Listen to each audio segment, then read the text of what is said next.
So we have some new polls out, and it's bad news for both Hillary Clinton and Donald Trump. So maybe it's a wash here, but if anything, I think it's actually slightly worse for Hillary Clinton. So first, let me give you the really embarrassing news for Donald Trump.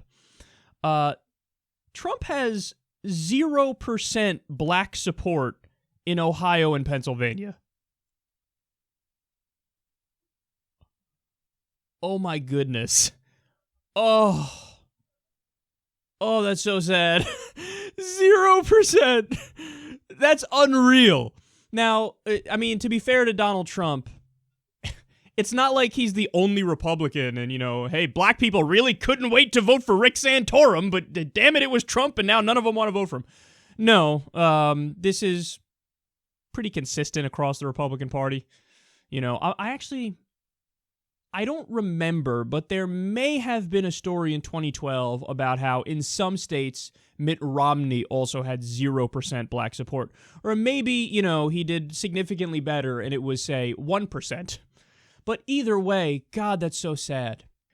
If you get 0% support in the community, it ain't them. It's likely you. So that's the really devastating and sad fact about Donald Trump. But wait for it, man. See, now it gets really sad for Hillary Clinton and really sad for all of us. So pucker your buttholes because this is going to be a wild ride. In 3 key swing states, Hillary's in big trouble. So we have in Ohio, huge. In any election, Ohio is beyond huge. It's almost everything in some elections. 41-41. Remember, I brought this up in my recent segment where I was disagreeing with Nate Silver when he said Hillary had like a 79% chance of becoming president. I said, well, one of the things that even he admits in his piece on it is, well, the picture is actually much rosier for Trump in some very important swing states. So that's a big piece of evidence here. And even Nate admits, with Trump, there's a distinct possibility he could lose the popular vote but win the election, because of how his support is spread out across the country. 41-41 in Ohio.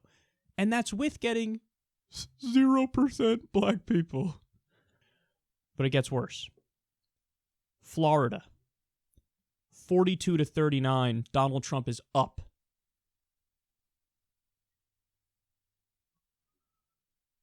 Dude, he's up in Florida. Donald Trump is up in Florida. Oh, goodness. I warned you. I told you that this election was going to be the yo-yo effect. Hillary's going to be up in some polls. Trump is going to be up in some polls. And it's much closer than all the mainstream pundits are letting on. Case in point right here. This is my evidence right here. I got one more. Pennsylvania. 43-41. Trump is up in Pennsylvania. Pennsylvania has gone Democratic for a bunch of elections now. It's always called a swing state, but it has become like a more fringe swing state. Like lean blue state, but still kind of a swing state. Well, now Trump is up in Pennsylvania. I told you! Now, finally, the last poll here, and this one actually just broke this morning right before I came on air. New York Times CBS poll. National poll. Dead tie. 40%-40%. The email scandal hurt Hillary Clinton. I told you, 56% of the country in a different poll said she should have been indicted. 56%. That's a strong majority.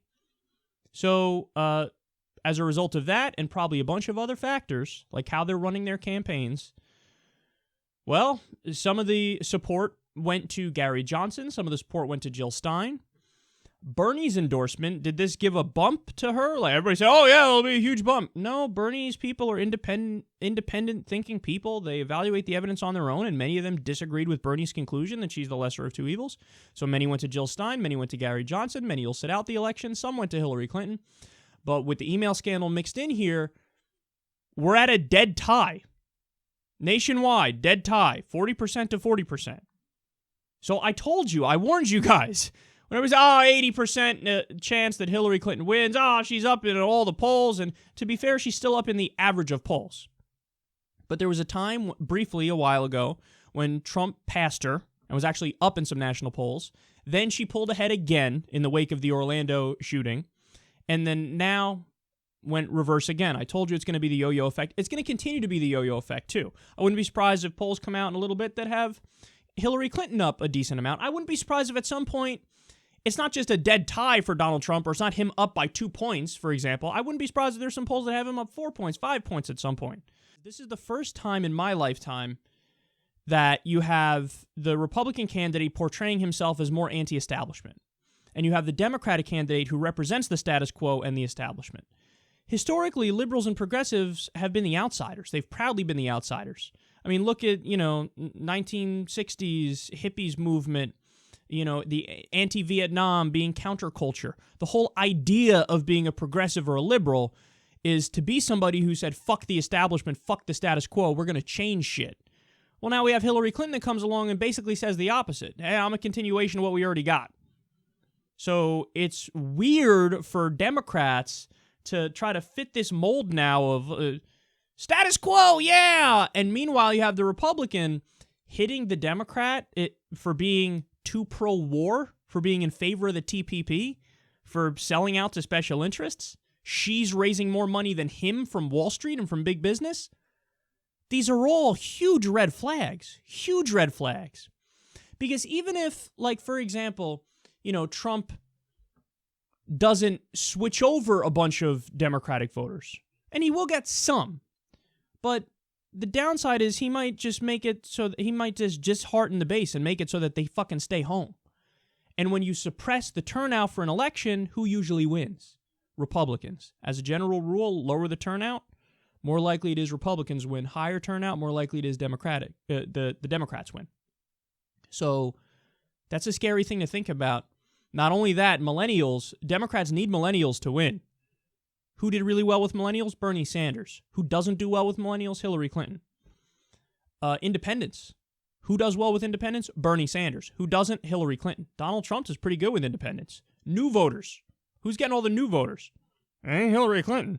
She's getting all the old Democratic loyalists. People who are up there in age, they weren't revolutionary, they didn't want the political revolution Bernie was talking about, they're kind of comfortable, but hey, let's go for Hillary and just continue this thing. I don't know, man. I don't know. There's a whole bunch of signs. It ain't good, and I think this election is much closer than most analysts do. I still have it at about a slight favorite for Hillary Clinton based on demographics, based on polling. Hillary's a slight favorite here, but Trump absolutely has a chance, and you're crazy if you think he doesn't.